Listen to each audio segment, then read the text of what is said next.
اب آتا ہوں آمدم برسر مطلب اسی سوال کو مزید سمجھانے کے لیے،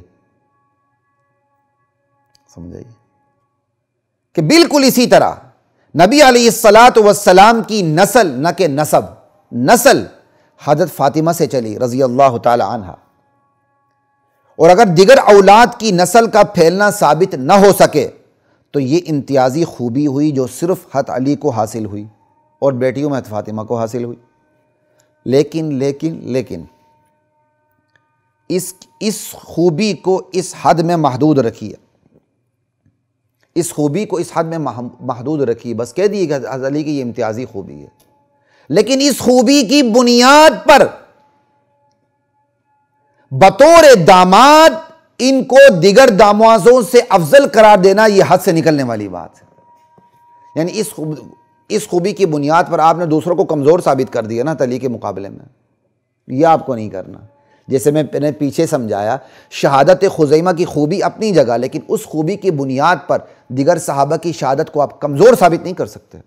بالکل اسی طرح حضرت علی سے حضرت فاطمہ کی، حضرت علی سے نبی علیہ السلام کی نسل چلی، اور اگر دیگر اولاد سے نسل چلنا ثابت نہ ہو تو یہ پھر صرف حضرت علی اور فاطمہ کی خوبی ہوئی۔ اس خوبی کو اس حد میں رکھیے، لیکن اس خوبی کا نتیجہ یہ نہیں نکلنا چاہیے کہ آپ اس خوبی پر بات کو رکھتے ہوئے آپ دیگر دامادوں کو حضرت علی سے کمزور داماد ثابت کریں، حضرت عثمان سے کمزور داماد ثابت کریں رتبے میں، کہ حضرت عثمان مفضول ہیں اور حضرت علی ان سے افضل ہیں، کیونکہ نسل حضرت علی سے چلی ہے، حضرت عثمان سے نبی علیہ السلام کی نسل نہیں چلی ہے۔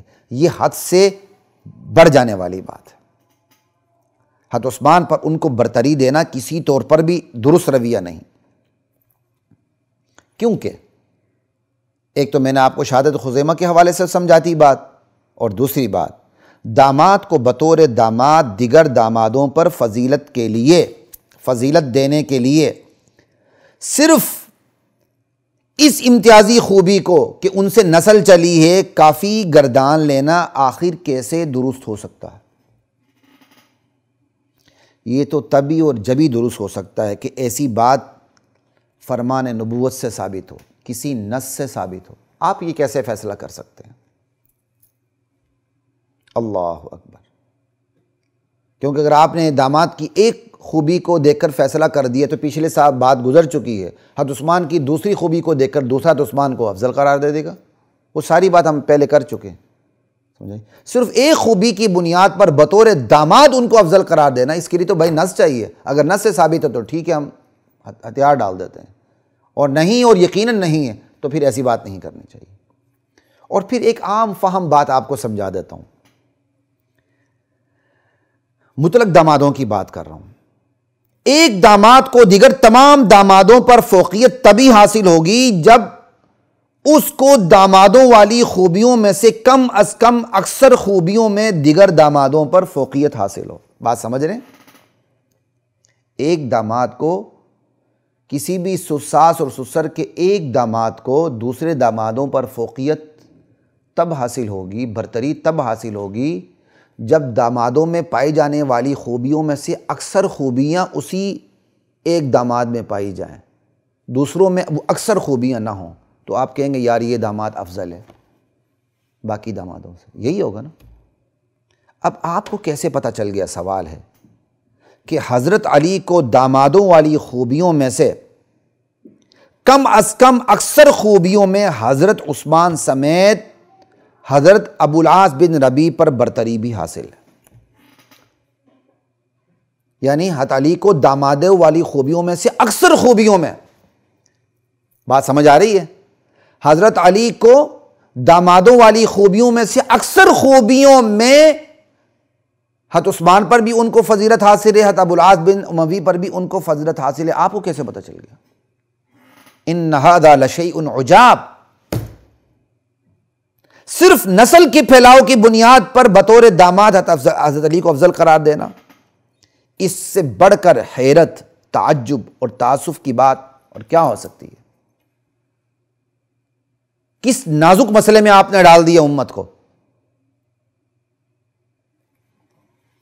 اور ویسے ذرا تخیل کیجئے کہ کہ اگر حضرت عثمان کو بالفرض و تقدیر پتہ چل جائے بإذن اللہ من جانب اللہ کہ 14-15 صدیوں بعد پاکستان میں ایک مولوی صاحب کی یک رکنی عدالت نے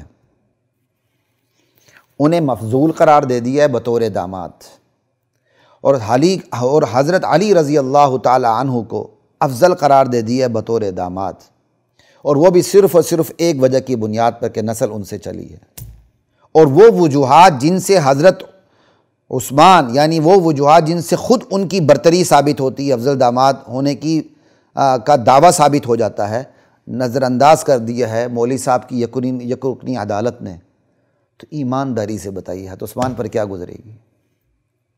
اب آپ بتائیں، آپ نے سوال کے جواب دے کے اچھا کیا کہ برا کیا؟ اللہ اکبر، خود آپ کسی کے داماد ہوں گے یقیناً، اور آپ پر کسی اور داماد کو کسی ایک وجہ سے فضیلت دے دی جائے کسی اور داماد کو، جبکہ آپ کے اندر زیادہ خوبیاں ہیں، تو آپ کا کیا ری ایکشن ہوگا؟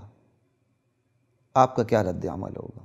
کم سے کم اتنا ہی سوچ لیتے حضرت مولوی صاحب، اتنا ہی سوچ لیتے۔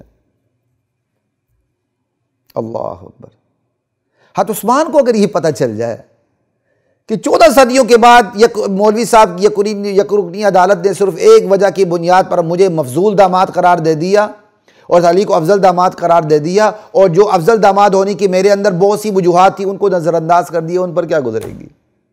ان پر کیا گزرے گی وہ سوچنا ہوا تو اپنے اوپر سوچئے کہ آپ بھی کسی کے داماد ہوں گے، آپ کو مفضول قرار دے دیے جائے، دوسرے داماد کو افضل قرار دے دیے جائے، اور آپ کے اندر جو وجوہات افضلیت کی ان کو نظر انداز کر دیا جائے، صرف ایک وجہ کی بنیاد پر دوسرے داماد کو افضل قرار دے دیا جائے، تو آپ پر کیا گزرے گی؟ کم سے کم اتنا ہی سوچ لیں کہ حضرت عثمان پر کیا گزرے گی۔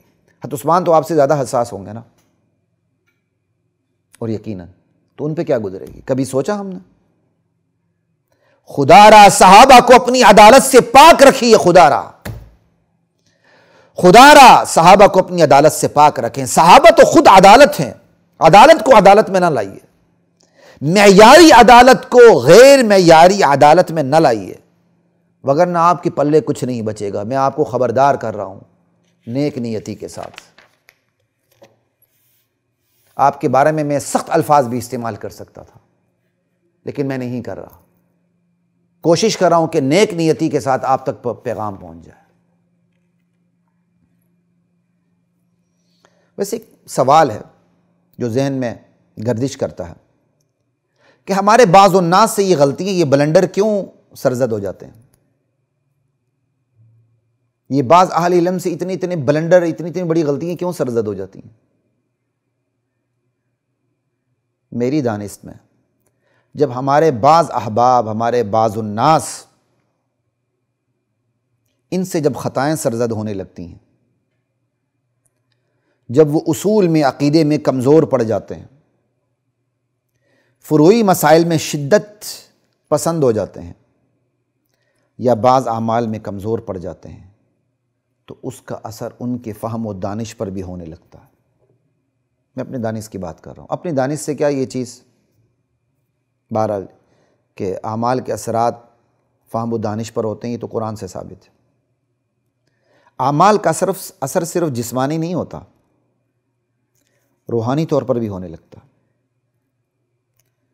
اچھی اعمال سے فراست بڑھنے لگتی ہے، وزڈم بڑھ جاتی ہے۔ اتقوا فراست المؤمن فإنه ينظر بنور اللہ، بندہ مومن تو اللہ کے نور سے دیکھتا ہے۔ اعمال اور عقیدے کی وجہ سے اس کی فراست بڑھ جاتی ہے۔ برے اعمال سے فراست، وزڈم گھٹنے لگتی ہے، حتیٰ کہ برے اعمال اچھے لگنے لگتے ہیں، اچھے دکھنے لگتے ہیں۔ افمن زین لہ سوء عملہ فرآہ حسنا، اس سے بھی بڑا بدبخت کوئی ہے جس کے لیے اس کے برے اعمال اس کے لیے خوشنما بنا دیے گئے ہوں۔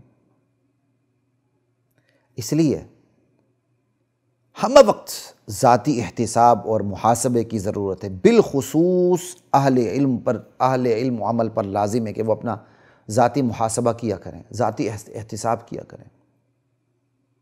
میں خود اس کے اندر شامل ہوں، ہماری بہت بڑی تعداد ہے جو صرف لوگوں کو نصیحت کرتی ہے، تنہائی میں اللہ کے ساتھ گفت و شنید نہیں کرتی، خود نہیں بیٹھتی۔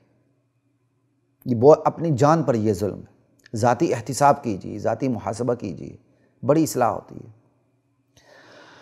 کم و بیش ایسی ہی بات جو میں نے آپ سے کہی ہے کہ اسی سے ملتی جلتی بات مولانا ابو الحسن علی ندوی رحمۃ اللہ علیہ کی کسی کتاب میں نے کہیں کوئی تحریر پڑھی ہے، جس کا غالباً یا شاید لب لباب مفہوم یہی ہے کہ کسی عالم کا فیضان نہ پھیلے تو دیکھے اس کے اندر کون سی کمزوری ہیں جس کی وجہ سے اس کا فیضان رک چکا ہے۔ تو اسی بنیاد پر بھی میں کہتا ہوں، کسی عالم سے بلنڈر سرزد ہونے لگے، وہ علم کی جگہ لطیفے چھوڑنے لگے اور عمل کی جگہ وہ گالیاں دینے لگے، اصول نظر انداز ہونے لگے، فروعی مسائل میں شدت آ جائے یا اصولی اور فروعی مسائل کو برابر سرابر لے کے چلے، تو وہ سوچے کہ آخر اس کے اندر کون سی کمزوریاں آ چکی ہیں جس کی وجہ سے اس سے یہ بلنڈر سرزد ہو رہے ہیں، یہ غلطیاں پیدا ہو رہی ہیں جو بانج نہیں ہیں، جو آ کے بچے جن رہی ہیں، لامتناہی بچے جن رہی ہیں، جس میں کوئی فیملی پلاننگ، خاندانی منصوبہ بندی بھی نہیں ہے۔ یہ ضرور سوچنا چاہیے۔ اور آخری بات پلے باندھ لیجیے، غیر ضروری سوال ان سے اجتناب کیجیے۔ نبی علیہ السلام کی عادت مبارکہ تھی، وہ غیر ضروری سوالات کو پسند نہیں فرماتے تھے۔ غیر ضروری سوالات دور زوال کی نشانی ہے۔ جب امت زوال کا شکار ہوتی ہے تو وہ پھر ضروری سوالات کو چھوڑ دیتی ہے، غیر ضروری سوالات میں الجھ جاتی ہے، انہی کے حل کے پیچھے متجسس رہتی ہے۔ جیسے کہتے ہیں جی حضرت آدم اور حضرت حوا کا نکاح کس نے پڑھایا تھا؟ غالباً مجھے یاد پڑتا ہے کہ میرے والد مرحوم رحمہ اللہ نے جواب دیا تھا ایک بندے کو کہ میں اس وقت موجود نہیں تھا، تو میں نے بھی شاید کہیں یہ جواب دیا اپنے والد کی پیروی کرتے ہوئے کہ جی میں اس وقت موجود نہیں تھا۔ کیا سوال ہے، والد اور حضرت آدم اور حوا کا نکاح کس نے پڑھایا تھا؟ آپ کو کس نے کہہ دیا کہ میاں بیوی کے حلال ہونے کے لیے نکاح ضروری ہے؟ اللہ کا امر کافی نہیں ہو سکتا؟ غیر ضروری سوالات سے اجتناب کیجیے۔ غیر ضروری سوالات دور زوال کی نشانی ہے۔ فروعی مسائل میں لت پت رہنا دور زوال کی نشانی ہے۔ ہلاکو خان نے جب حملے کیے تو ہم کن مسائل میں پڑے ہوئے تھے؟ آج بھی میں افسوس کے ساتھ کہتا ہوں، محدثین سے، علماء سے، حدیث پڑھانے والوں سے معذرت کے ساتھ، میں نے بھی پڑھائی الحمدللہ، ایسی بات نہیں ہے، اور الحمدللہ بڑی محنت سے پڑھا اور بڑی محنت سے پڑھایا ہے۔ وَأَمَّا بِنِعْمَةِ رَبِّكَ فَحَدِّثْ کے تحت کہہ رہا ہوں، ہمارے شاگرد بھی اس پر گواہ ہیں۔ یہ کوئی ہم نے نتھو پھتو پڑھا یا پڑھایا نہیں ہے، الحمدللہ ایک سطح پر پڑھایا ہے۔ آج بھی ہمارے ساتھی حدیث پڑھتے ہوئے کن ابواب میں زیادہ ٹائم لگاتے ہیں؟ اصولی مسائل میں یا فروعی مسائل میں؟ ایمانیات میں یا استنجا اور طہارت اور ڈیلوں میں؟ کن مسائل پہ زیادہ ٹائم لگاتے ہیں؟ دیکھ لیجیے گا، ہمارے رویوں کا یہی پتہ چل جاتا ہے۔ خیر، غیر ضروری سوالات دور زوال کی نشانی ہے۔ ضرورت کیا کہتے ہیں، ضروری سوالات سے توجہ ہٹا کر غیر ضروری سوالات میں منہمک ہونا، مشغول ہونا کوئی دانشمندی کی بات نہیں، بالخصوص جب نادان دوستوں کے غیر ضروری سوالات و جوابات سے دانا، مکار اور عیار دشمن خوب فائدے اٹھاتا پھرے تو پھر تو کوئی گنجائش نہیں رہتی کہ ہم غیر ضروری سوالات کی طرف سفر شروع کر دیں۔ وما علینا الا البلاغ المبین۔ اللہم وفقنا لما تحب وترضى۔ آمین یا رب العالمین۔ السلام علیکم ورحمۃ اللہ وبرکاتہ۔ وَلَقَدْ أَنزَلْنَا